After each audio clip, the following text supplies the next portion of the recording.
Hello and welcome to Following On County Cricketer. I'm Jon Norman alongside George Dobell, Nick Friend from the Cricketer magazine, and also Steve Harmison.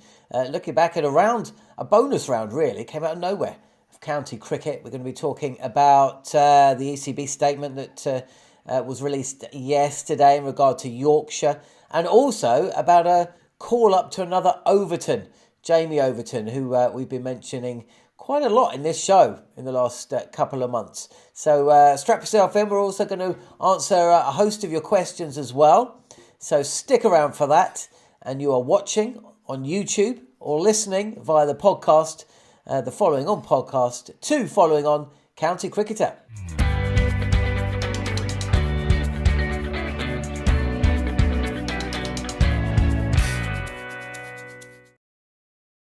Okay, top lines, guys. Well, let's start with the positive first. There was quite a spicy game of cricket that took place at Taunton this week, featuring two brothers going against each other, essentially.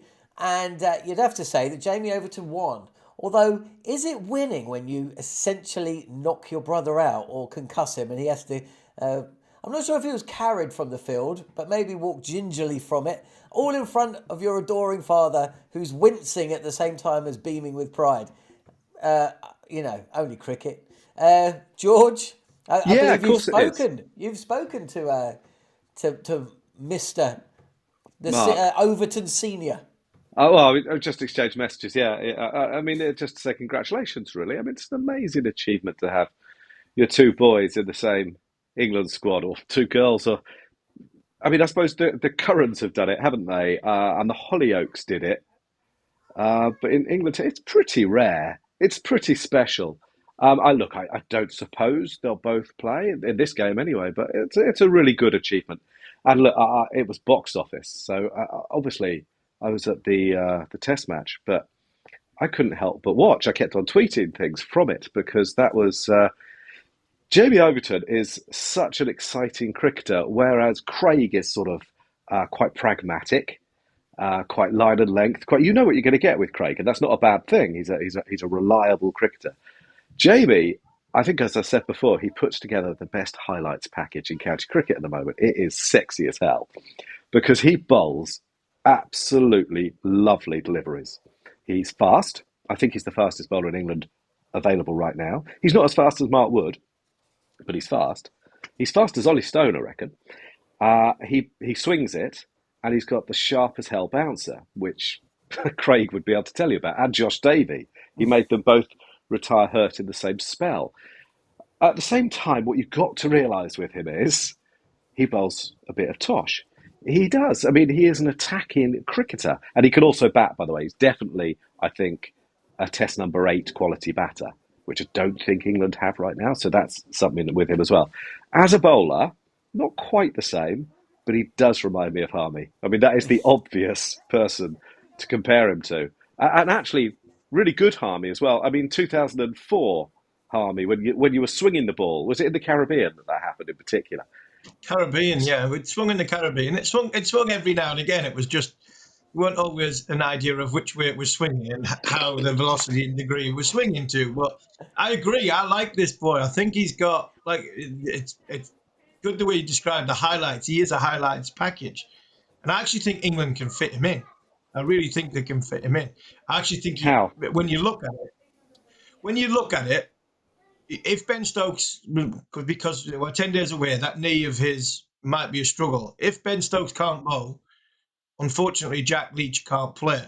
You have to play four seamers because you're going to kill the other three bowlers if Jack Leach doesn't get it quite right. I actually think then Jamie might fit into that bracket of we've got bowlers that can bowl line and length. Let's just take the handbrake off and let's have a go. We're 2-0 up. Fits with what we're trying to do with Brendan and Ben. He's box office, and the one thing I always felt about my game was mentally, I was quite strong mentally because I could bowl a ball which wouldn't have hit another set of stumps on either side, or hit up or down.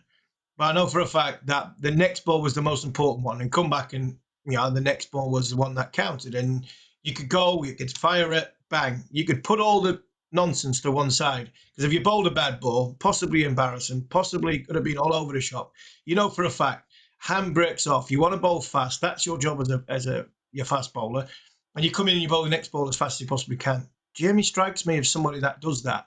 And if we've got somebody like up our sleeve, and he's a bit taller, he could cause problems on these wickets, which are a little bit flatter. We've got bowlers can bowl on line and length.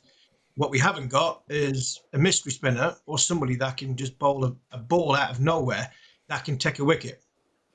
Jamie Overton looks as though he can bowl good balls on flat wickets, which would get good players out. So for me, he might have an outside chance at Henley. I completely agree. And he is the sort of player who I think they might want to play in, say, Karachi. He is the sort of player who would be useful on Australian wickets. I'd love them to have a go at him. There are all sorts of caveats. Yeah, he had an awful 2021. No way around it. He didn't even start the season. If you look at the first game Surrey played this season, I did it, and I can't remember who was in the Surrey side. There was he was behind people, which at that stage you're thinking, it's a long way back into the team here, Jamie. But he's back, and by God, and he's not taking the new ball. He's coming on. He's bowling with an older ball. There's a lot to like. He's very, very useful. England have loads of people who want the new ball. He seems to be happy with an older ball. Yeah, but that's suits England because you got Broad Anderson. Yeah. Sorry to hijack this a bit. Harmy, I keep seeing your name connected with being a selector. Yeah, a lot of that was down to I applied for the job about 8 years ago when Paul Downton didn't realise that it was me. When my CV went in and my application went in with all the tours I'd been on and represented England so many times and felt as though I could do a good job because my country needs me at the minute. I got a generic email that Tom Noddy, third 11 coach, would have gotten exactly the same that if he had applied, which I thought was a little bit disrespectful.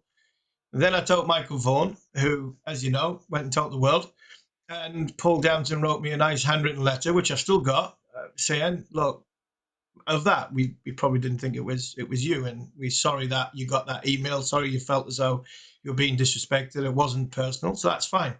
And the next time round when I spoke to Straussy, I didn't feel as though I knew he had somebody lined up, so I didn't see the point of applying. This time, look, I love watching cricket. I love talking about the game. I love seeing the best in young players and seeing how they develop and seeing if they could play at the top level. And it's always intrigued me to give back and wanting to sort of be part of, and I would love to be part of this new regime. So if it became possible, then I'd jump at the chance. But I've also got mindful, George, Nick, John, that one of my best friends, who's done a lot and gone through a lot with me mentally, the mental health issue, and he's there all the time for me. And people will say, don't matter, he's in a powerful position, he's there to make powerful decisions.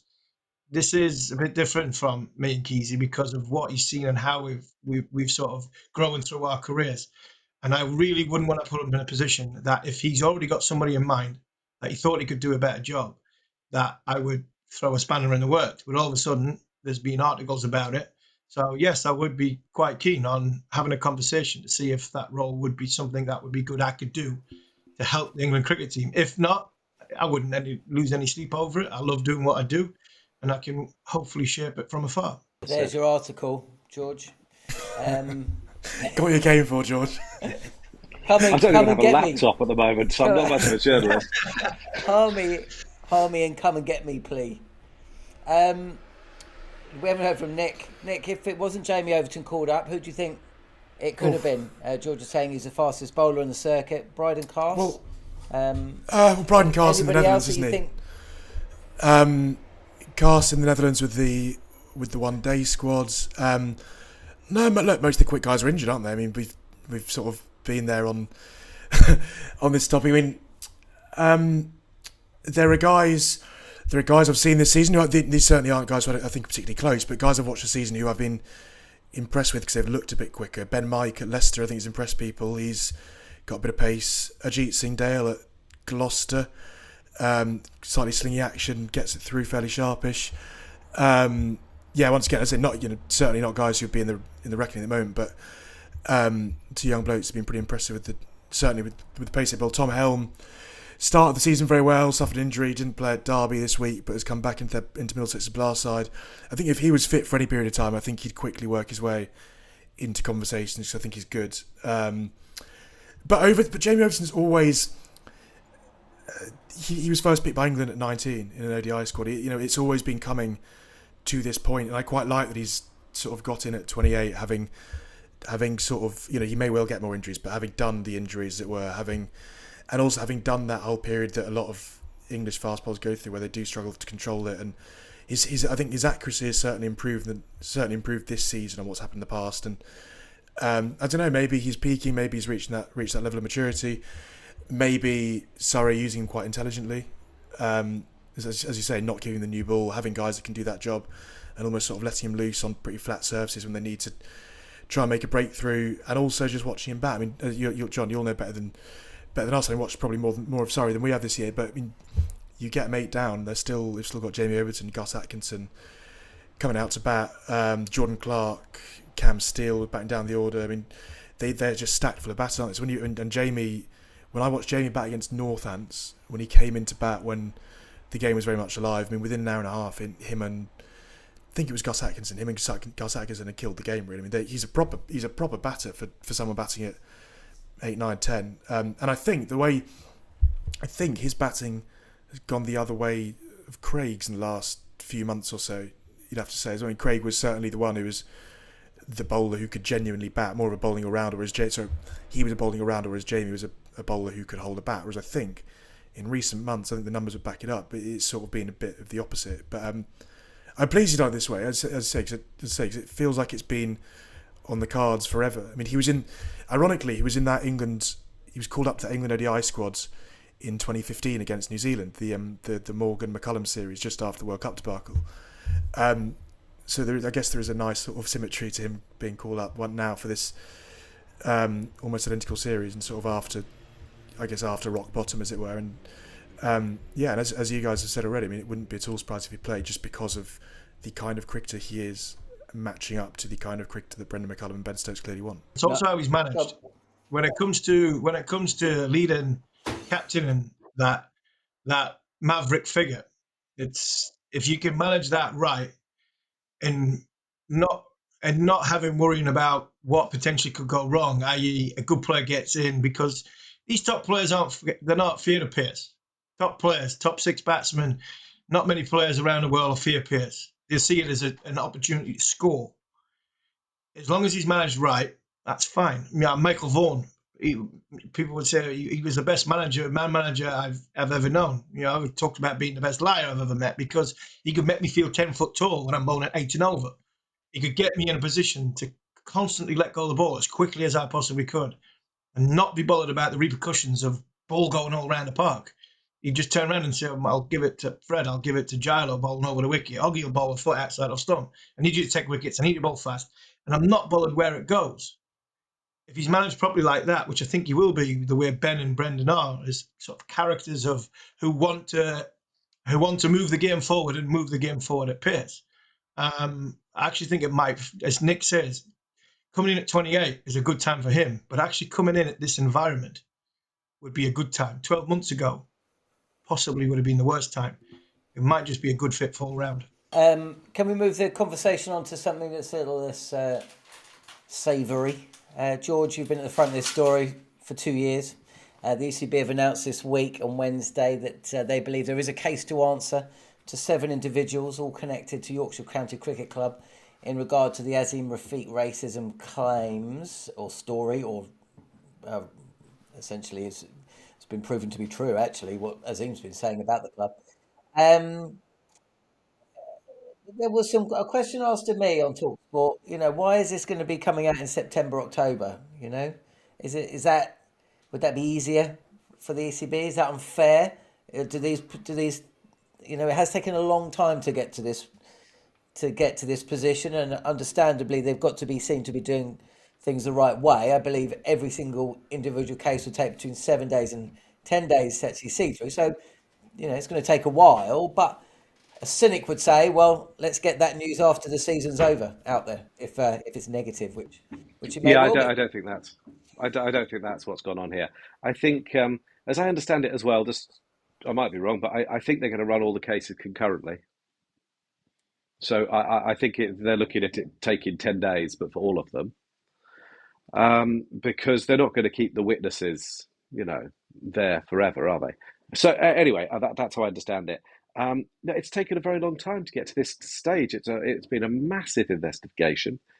The wheels of justice turn slowly, and that's probably right because this is this is a defining moment in people's lives. The wheels of justice turn slowly, but so they should because you want them to be sure. And this is a defining moment in some of these people's lives, both the accused and the witnesses. So I've got no issue. The important thing is that it's done right. It has felt a little bit as if the whole process has had to be dragged out of the club. I mean, it's almost 5 years since Adil and Azim first complained at Yorkshire. I think it was September 2017. So it's taken a long time to get to this point, and we're not there yet. Personally, I think it'll drag on into 2023. But I understand up to a point why that is. You've got to get these things right, and it's very, very difficult. Um, yeah, as I say, I think that things to look out for. I think that Yorkshire are going to plead guilty largely. There might be some details that they disagree on, but largely the current management accept that there was a terrible problem at the club. The individuals, who knows? And it might well be that there are more than 7 charged eventually, and there will be other charges to come, including against Azim. So it's a very, very complex situation, and one that the game hasn't really dealt with in any detail before. I guess it's a bit like the match fixing stuff when that started. A whole industry was created around training to ensure that it didn't happen again, and putting in all sorts of measures to sort of provide no excuse culture. I think it might be the same here. So it's a bit of a test case. It's ugly. It's not lovely. It's not a cause for celebration, but I do think it's a step on the road of progress. And if we're going to make the game more inclusive, we've got to go through this. We've got to go through it. Well said. Okay, we will cover that in due course as and when further revelations or stories come from it. But for now, it's time to look at some of the top lines from the recent week of county championship action. The top line. Nick, look, if Hampshire go on to do as you predicted they would do and win the county championship, it's games like the one against Yorkshire and wins in games like the one against Yorkshire that they will look back on and say that was a massive result. And that was, they came from behind. They were 4 down, chasing 450. Well, they had a 450 deficit around that, and then there was a battle on the last day as well. So, they had to continue fight and they were up against it from the start. And to see that one through against essentially a rival for the championship. I know Yorkshire haven't won a lot of games, but the points table will tell you that they were neck and neck going into that match. That was a massive, massive win for Hampshire. Yeah. And curiously, one of several teams actually who won not facing first team deficits, but facing sides who'd put runs on the board early. So I think Gloss got 440 odds, Leicester got 440 odd, and both lost comfortably to Notts and Kent, I think it was. Yeah, and I guess they're the games. As you say, they are the wins that I dare say when they look back at the end of the season, wherever they finish, are the ones that you almost take most pride in. I mean, because that game you almost have to be perfect by, you lose the toss, Yorkshire get 430, and at that point the win probably feels a very long way away. And then likewise to not bat past Yorkshire and to be 20 odd runs behind on first innings.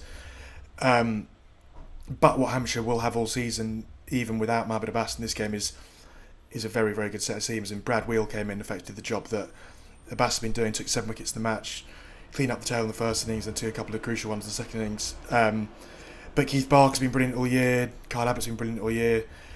And actually sort of quite understated, I think, in the game, where I think there was only 100 but a lot of runs. I think Liam Dawson in both innings was key, wasn't he? Sort of 60 odd in the first innings at a time when they were 100 odd for 4, and sort of I guess sort of dragged them back into contention, back towards that 400, and then And then another 60 on the second innings when you're chasing 200 on the last day and wickets falling around you. And I think there are a couple of slightly dodgy couple of slightly dodgy calls there. I know James Vince wasn't happy with his, and I think it was Nick Gubbins. I thought he was a bit unfortunate as well.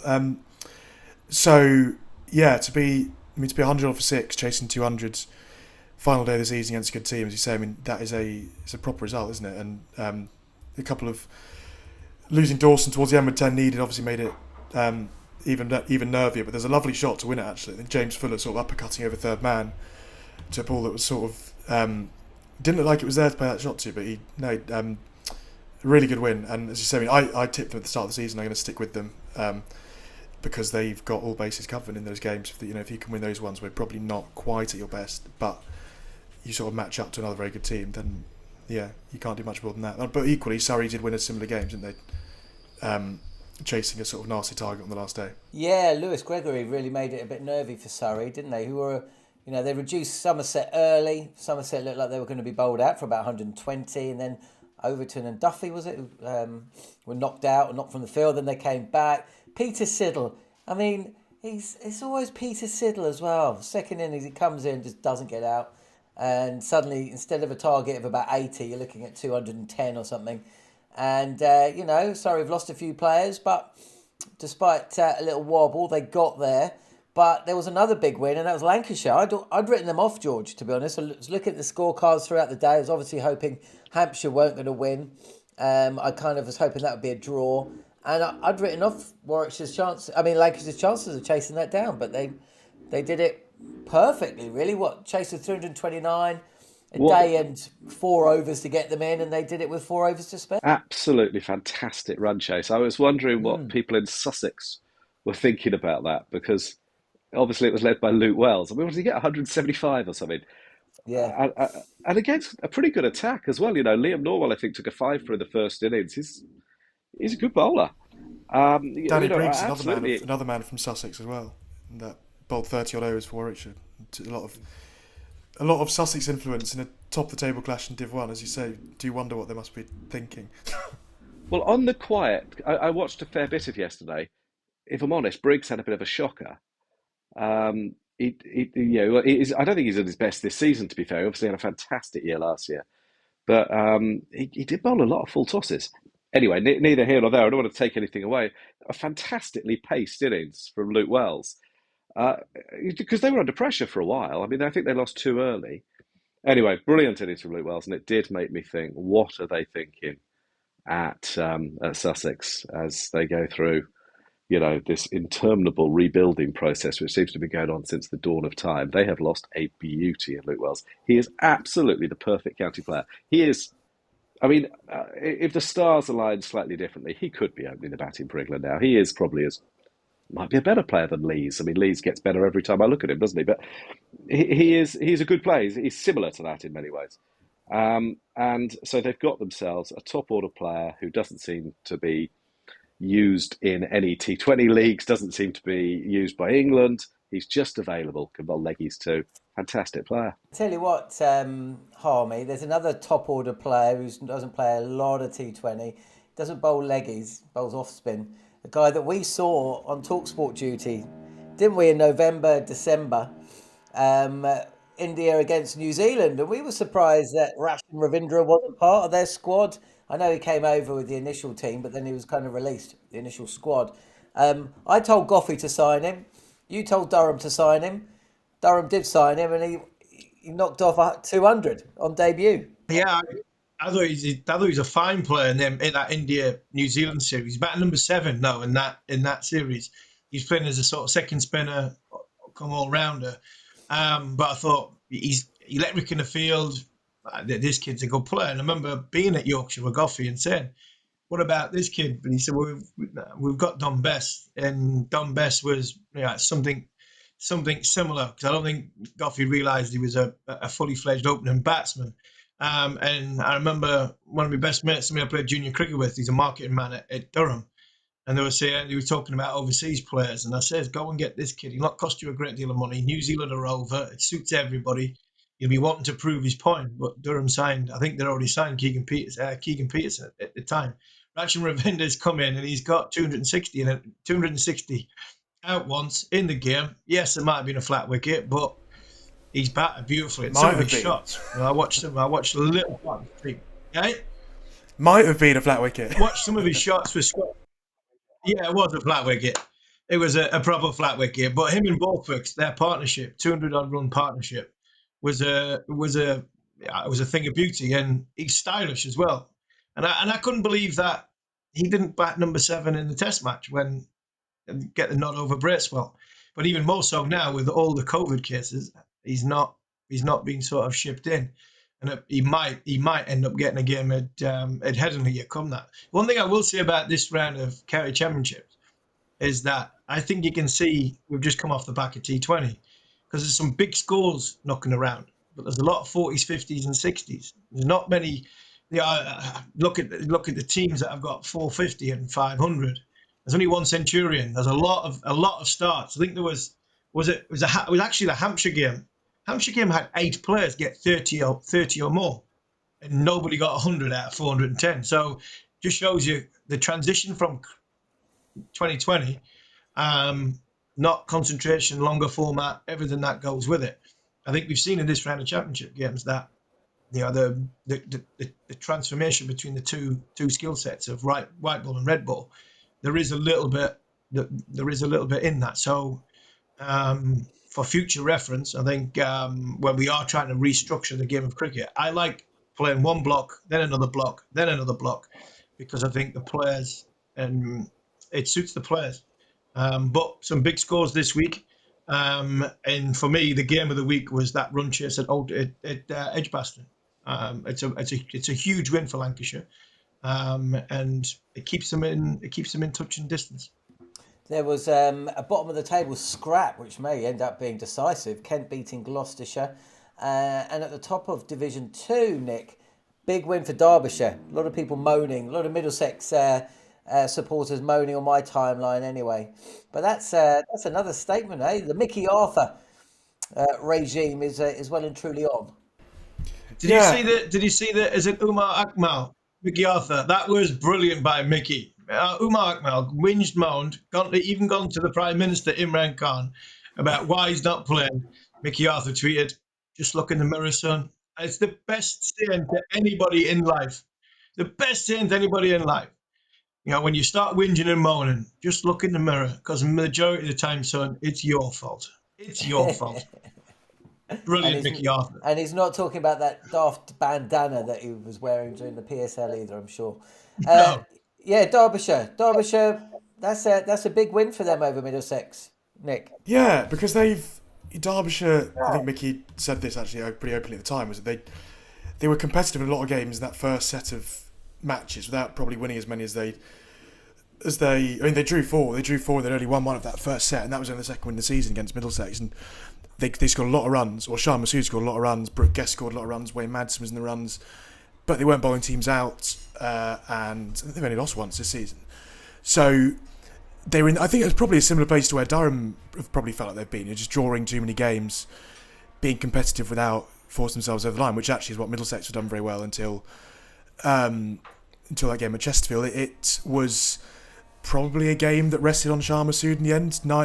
He was 98 not out at the end, chasing 200 odd, and on a pitch where, just looking at the scores, spoken to a few people who were there in one capacity or another. It was a pretty decent club pitch, but a game where it was really the outlier, wasn't it, from the round of games, because there was no score above 250, I think, in the game, and Middlesex really lost it in that third innings where they were going along pretty nicely. Mark Stoneman was 70 odd not out, and then they basically collapsed in a heap. They were 120 off for 3, then 196 all out, and probably left themselves a bit too much to do. But no, big win for Derby, because Middlesex have got Notts on June 26th, I think, and that would have been, if Middlesex could have won that. If Middlesex beaten Derby, then could have gone to the Notts game unbeaten with 5 wins out of 7. Then you'd almost say if they can come through that test, they'd be in a pretty good spot for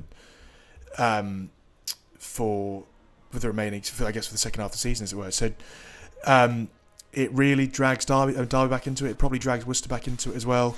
The fact that Middlesex don't take those winning points out of it. So it's as congested as I think we thought it was going to be, isn't it? At the top of that Div 2 table, probably going down to Durham in 6th. Really, you'd only say that Sussex and Leicester are sort of both without a win and probably both too far back. But yeah, I mean, who knows what they're playing for yet? But there are 6 teams who will feel like they're right in it.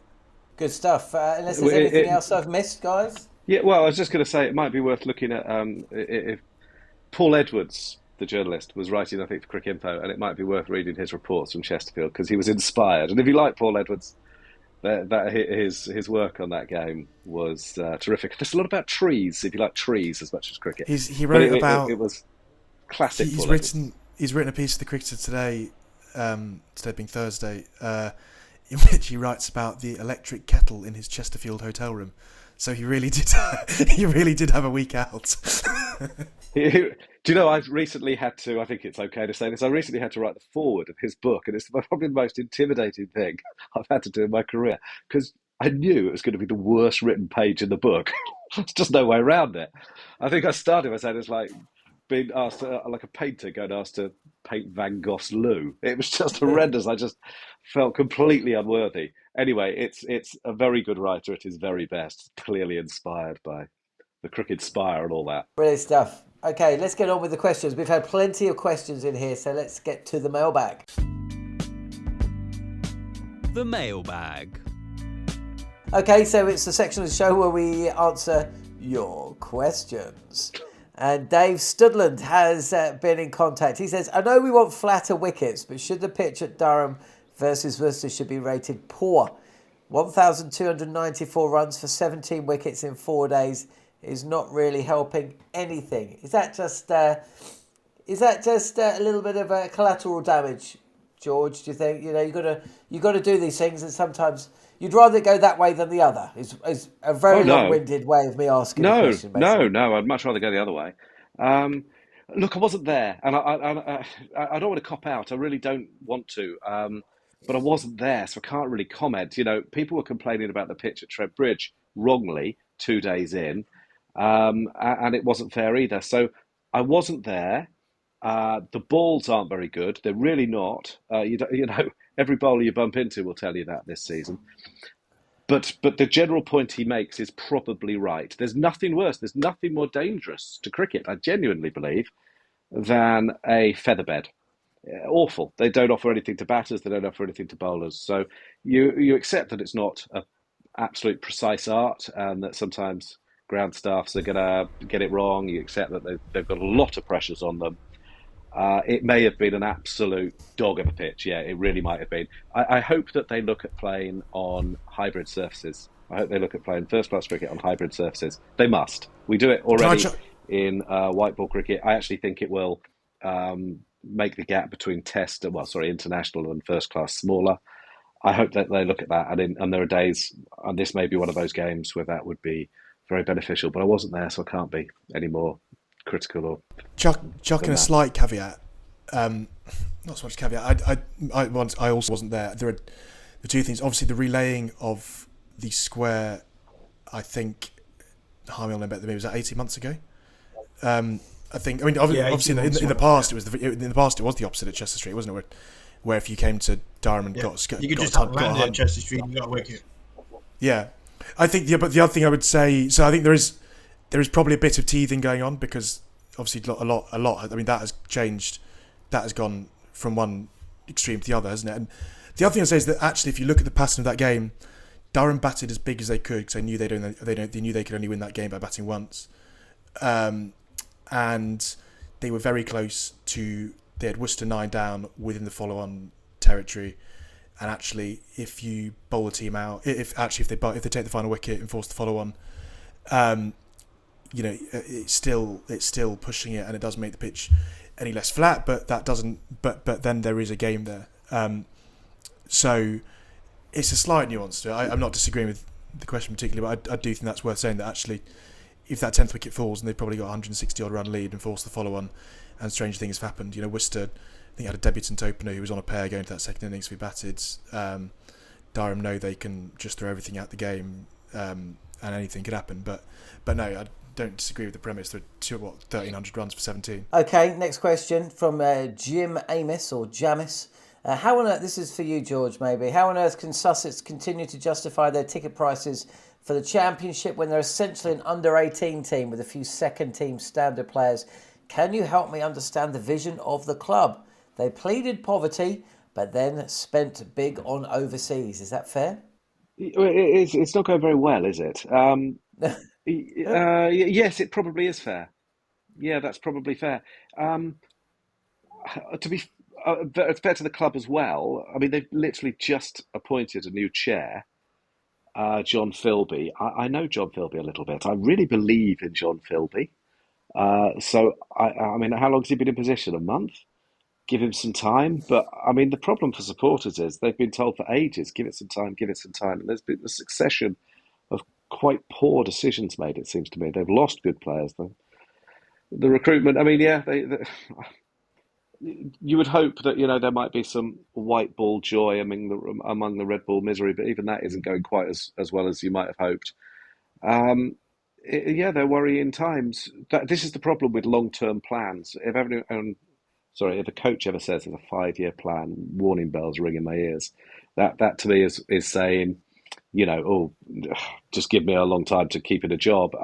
It's fair enough to be impatient at this stage.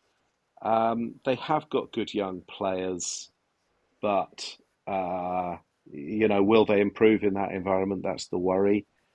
I hope that they don't go the route of bringing in sort of role model pros, the sort of Kolpak equivalent of what we have now. I know that there's a time and place for that, and then there might be the right person out there, but some of these decisions become very short term.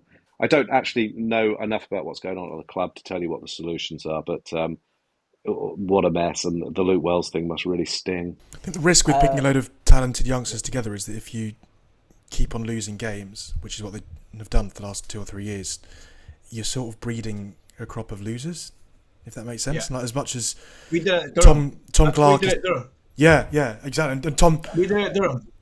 it's weird because like, individually they are talented. Tom Clark is talented, got a couple of hundreds. Ollie Carter got 250 runs in the match. Henry Crocombe has got something about him to see him. Archie Lenham started his blast career very well, and I think looked all right. And to be fair, looks like he can bat as much as anything. And Dan Ibrahim got 50 at 16 against Yorkshire last year. Like there is individual talent there. But if you are, I mean, Tom Haynes is a 22, 23-year-old captain who's looking around and not really seeing many senior guys. Jack Brooks is in on loan for a month or two. There's not a huge amount there for Tom Haynes to lean on. And so if you're losing games and you're a bunch of youngsters and you're trying to work out how to win games, I don't quite know how you learn how to do that. They could look at the template of what they did before. I don't know when Chris Adams went there. Was it 99, 2000, something like that? I don't know when Mushtaq went there, but they were 2000. Yeah, so they were very the Before that, Mushtaq. I played against Grizzly in '99 down at Eastbourne. I remember that game. Grizz was at, I think Grizz would have came about 98, 97, 98. Michael Bevan was in '99 because I played against Michael Bevan. I remember at Eastbourne. I think it was Dickie Bird's last first class match. I think Mushy came the year after, 2000-ish. So Mushy was one of the great signings in county cricket because actually he was in decline as a player. He had been at Somerset. He went to Surrey. He looked awful, to be honest. He was playing And club cricket, wasn't he? Peter Moores did what Peter Moores does. He inspired him. He had to put his arm around him, and he made him into Mushy, the great bowler who won them the championship. Adams wasn't much of a risk at all. He was just a good player who was unhappy at Derby. But there is the possibility of doing something like that. All I would say is, though, that they put them into a team that was already quite good. There were some really good players there, weren't there? Lurie and Kirtley and I can't even remember. Lots of good players. Yeah, so yes, right. So there are all these. There are things they can do, but they're going to have to be really careful in these next few weeks when players are available. We know quite a lot of the players who are now available. Some quite interesting names out there. They have to choose very wisely. Of course, they did try. They have tried it this season to an extent. Durham. We had the same thing at Durham. We had 99 Booney left, and then all of a sudden, you felt so sorry for John Lewis because John Lewis was basically given a bunch of kids, and then off you go. We had 2 or 3 years of it, and we were just swimming around in a circle. And then there was there was a sort of an action plan. Jeff Cook came in and with an action plan, and we brought in an overseas player in Mike Hussey. We brought in Dale Benkenstein, who was a Kolpak player, great captain from Natal. We brought in Otis Gibson, eventually from Leicester, and we had Michael DiVinito. And when the Kolpak system gets called, I always say you be careful because there was one or two good examples. Yes, And I tell you Murray what, Goodwin. Murray Goodwin at yeah, Sussex. Murray Goodwin, Was an another incredible one. player. But I look at us and I was like, well, me and Paul were in the team, Durham, in the England team. We were destined to play for England through that passage of time. But having the likes of, the names I've just mentioned, you add in, Hussey comes out, Chanderpaul comes in, and then all of a sudden, the likes of Plunkett, Stoneman, Borthwick, Onions, Mustard, there's about half a dozen more that were close to playing for England. They came in because they were playing with good, experienced players who were there for the right reasons. Yes, financially they were getting paid good money, but they were performing. And I think you've got to find balance between it working and it not working. And Durham never looked back from that moment, but they had a clear plan of where it was going. Sometimes you have to take a punt because, like you said, Nick, playing with just a bunch of young kids, you just end up swimming in a circle. So Obviously, there are a tried it couple with of they players brought in out there. Pujara and Wiswan. They tried. It's almost like but Pujara scored 700 odd runs in that first bit of the season. They hadn't won a game in their first. I think they've won one, but they haven't won a game. It's not all about winning, though. It's not all about winning. It's improving. But it's about Because you'll eventually win. not losing as well, isn't it? You don't want to. Because I guess that's the thing, isn't it? If you're just breeding guys who are just getting used to losing, and ultimately, if someone is losing every week and is improving individually, then they may well end up being poached by another county anyway. There are some people out there who might be useful. I'm just trying. You guys might know, but I think Deploy is available. He might be the sort of. I think Sibley is available. There are lots of attractive reasons still to play at that club. Obviously, a lovely place to live and all the rest of it. And it has generally been a very nice club. It's a club that generally has treated its players well. So there are lots of nice things about it. I do think they're going to have to be very careful with who they sign in this next few weeks. The question was asked, George, about ticket prices. How can this club charge ticket prices for the championship matches? I've had an opinion for the last year or so and a bit more. I don't think we should be charged. I don't think you should be charged to go and watch county championship. The problem is that you then lose your membership income. That's the problem if you don't charge. You can still have your membership. You can still have your membership in other ways. You play 50 over competition. You play 2020 competition. You are still a member of the cricket club. But for me, championship cricket, a bit like that last Test match, we've just had 17,500 people be royally entertained. Because, for the love of the game. Now, 4-day cricket goes to 10 games in a season. I personally try and, the ECB give the counties money to help sustain and build that red ball game. And that would be to let people in to watch the game. I'll be wrong, but no, I I think it's a game, completely legitimate view. I'm just saying, look, the questioner's point is very, very valid. I actually don't know what the ticket prices are there right now, but they're clearly not offering great value for money, and actually they might just want the support. Guys, we've reached the end of the show. Can you The believe end it? of the show. The end of the show. We usually end with ones to watch, but Nick's want to watch didn't play. George, yours didn't play. Mine's been released, and Harmy played for England. So we all watched him anyway, so there's no point. Does tell you a lot about where we are, I think, that's why I asked the questions. Okay, so that brings us to the end of the show. It's back to T20, then it'll be the county championship, then more T20. I can't even remember what happens next. Then it'll be the 100, then it'll be more county championship. Either way, the show's continuing through the summer. Oh, and there's some test stuff as well, which might get mentioned. Harmy? Oh, they had the 50 over comp as well. Wow. That's why there should be a dedicated county cricket show. Oh yeah, this is it. Thanks for listening and watching.